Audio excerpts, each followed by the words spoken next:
সন্ত্রাসীরা, যুবলীগের সন্ত্রাসীরা নেত্রী ঘুমায় দিল্লিতে, খালি কি আওয়ামী লীগ আছে? কর্মী জেলায় ঘুমালিতে, নেত্রী ঘুমায় দিল্লিতে, নেত্রী ঘুমায় দিল্লিতে, নেত্রী ঘুমায় দিল্লিতে, কর্মী চিল্লায় গোপালিতে, নেত্রী ঘুমায় দিল্লিতে।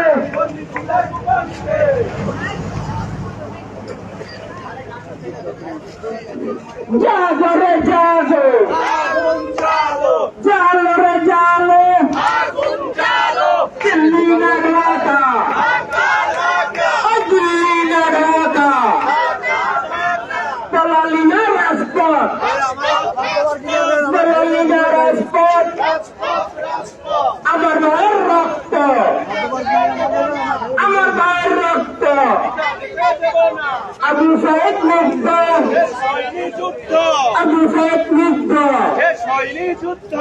রক্তের বন্যায়, রক্তের বন্যায়, শেখ হাসিনার দুই গেলে, আওয়ামী লীগের দুই গেলে, যুবলীগের দুই গেলে, ছাত্রলীগের দুই গেলে, আমি কে তুমি কে, আমি কে তুমি কে, বাংলাদেশি বাংলাদেশি রক্তের বন্যায় বেসে যাবে অন্যায়, সন্ত্রাসীদের কালো হাত, ভেঙে দাও গুড়িয়ে দাও, আওয়ামী লীগের কালো হাত, ভেঙে দাও গুড়িয়ে দাও।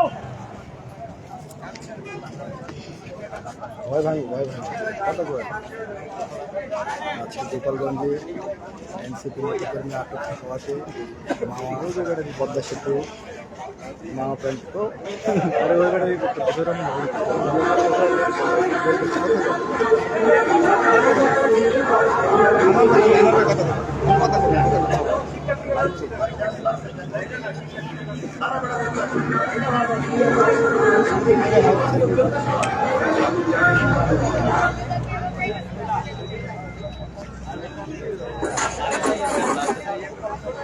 গোপালগঞ্জে এনসিপি নেতাকর্মীরা আটকে উত্তাল পদ্মা সেতু।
মোবাইল কাছে না, কাছে নিয়ে এমনি বলো।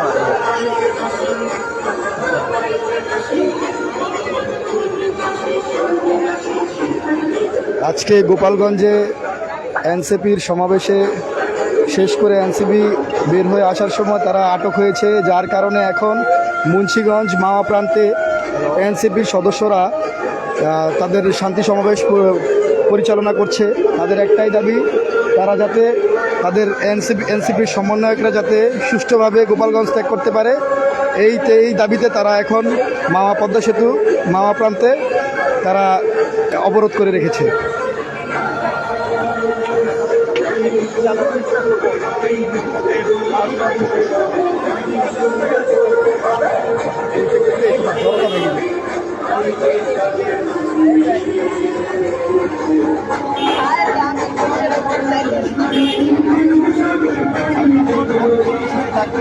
আপনারা এখানে পালন করছেন কি বলেন? আমরা আসলে বলতে চাচ্ছি এই যে আমি সন্ত্রাসী তারা আছে এখনো এই বাংলাদেশকে তারা শান্তিতে না ঘুমাতে দিয়ে, ঠিক আছে, যেইভাবে তারা এই সন্ত্রাসী কার্যক্রম এখনো চালিয়ে যাচ্ছে, তাদের এত বড় সাহস কিভাবে হয়? প্রশাসন কি করছে? প্রশাসনের কাছে জবাব চাচ্ছি, তারা কেন ঘুমিয়ে থাকছে?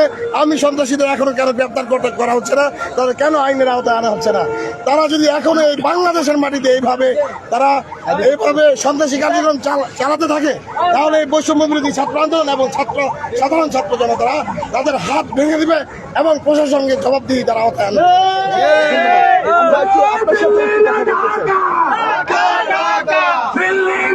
বলবেন এই মুহূর্তে আমরা দেখতে পাচ্ছি ব্লকের কর্মসূচি শুরু হয়ে গেছে, আপনাদের পরবর্তী ধাপ কি হবে? পরবর্তী ধাপ আমাদের জুলাই মহানায়করা এবং আমাদের নেতারা যদি সেফলি গোপালগঞ্জ থেকে বের হতে না পারে, 1 ঘন্টার মধ্যে যদি বের হতে না পারে, তারপরে মার্চ টু গোপালগঞ্জ করবো ইনশাআল্লাহ। আচ্ছা, এই মুহূর্তের পরিস্থিতি কি আপনারা জানতে পেরেছেন? এই মুহূর্তের পরিস্থিতি এখনো তারা আটক অবস্থায় আছে, বাট যেটা শুনতে পাচ্ছি প্রশাসন আগের চেয়ে একটু অ্যাক্টিভ হয়েছেন, তো তারা সেফলি তাদেরকে সেফ এক্সিট দেওয়ার জন্য প্রশাসন চেষ্টা করতেছে। যদি এটা সম্পূর্ণ, আমরা যতটুকু জানি গোপালগঞ্জের প্রত্যেকটা রাস্তা ব্লক করে দিয়েছে সন্ত্রাসীরা, এবং গোপালগঞ্জের সেই স্বৈরাচারের পণ্যভূমি আমরা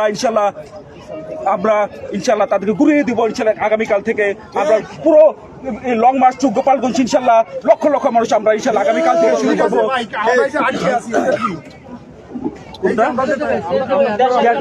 দেশের জন্য একটু স্যাক্রিফাইস করেন যারা আপনাদের যারা স্বাধীনতা দিল, হ্যাঁ, যারা স্বাধীনতা দিল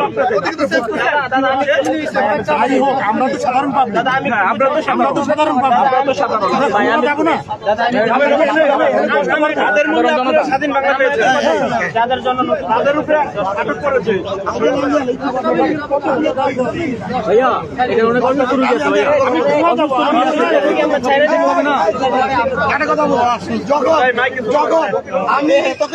আমি লীগ সন্ত্রাসীরা 17 বছর ক্ষমতায় ছিল, যখন বিএনপি বিরোধী দল ছিল, এই বাংলাদেশে হরতাল অবরোধের মতো অনেক ঘটনা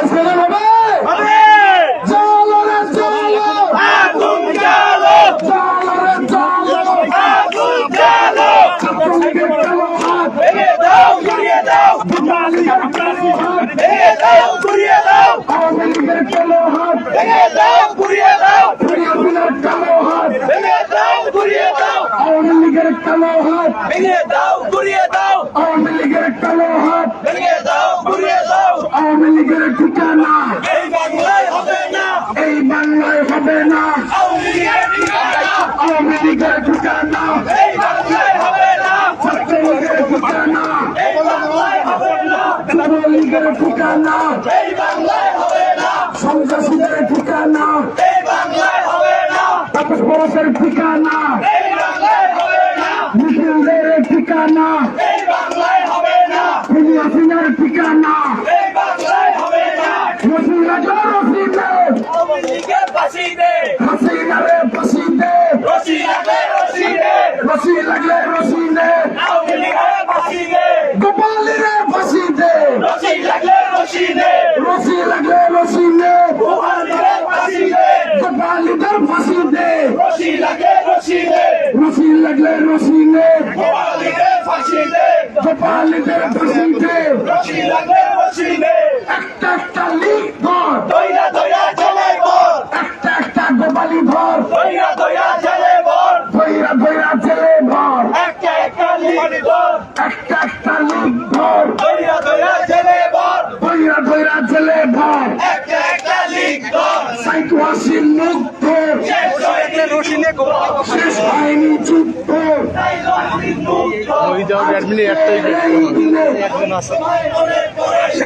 তোমায় মনে পড়ে তোমায় মনে পড়ে তোমায় মনে পড়ে সকল তোমায় মনে পড়ে এলেন তোমায় মনে পড়ে আহাত তোমায় মনে পড়ে মুখ্য তোমায় মনে পড়ে আমার ভাইয়ের রক্ত আমার বোনের রক্ত ভারতের দালালের আমরা কি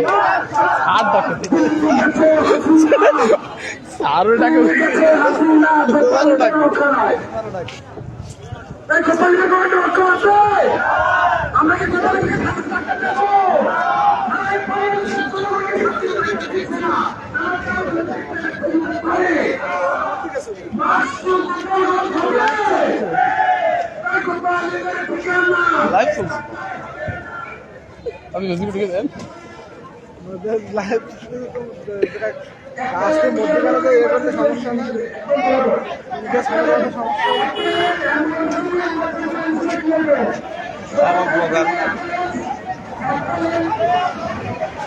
এনসিপির নেতাদের আটকে রাখার কারণে আজ পদ্মা সেতুর উত্তর থানা সংলগ্ন গোল চত্বরে তারা কর্মসূচি রেখেছিল।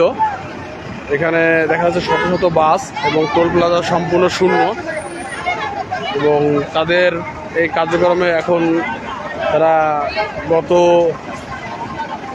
কয়েক মিনিট যাবৎ এরকম চলতেছে, প্রায় আধা ঘন্টার মতন কার্যক্রম শেষ করে এখন তারা আবার আগের মতো করে পরিবেশ স্বাভাবিক করে তারা সুস্থভাবে চলে যাচ্ছে তারা সুন্দরভাবে। এবং আমরা এর ভিতরে দেখতে পাচ্ছি আপনাদের যে পরিবেশগুলো,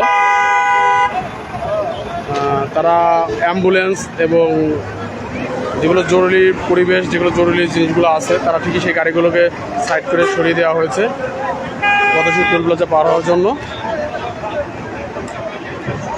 তারা নিজেরাই দায়িত্ব নিয়ে এখন সুন্দরভাবে গাড়িগুলো দেখা যাচ্ছে তারা নিজেরাই দায়িত্ব নিয়েছে এই গাড়িগুলো সুন্দরভাবে এক এক যেহেতু এখন জার্নি করার জন্য হচ্ছে।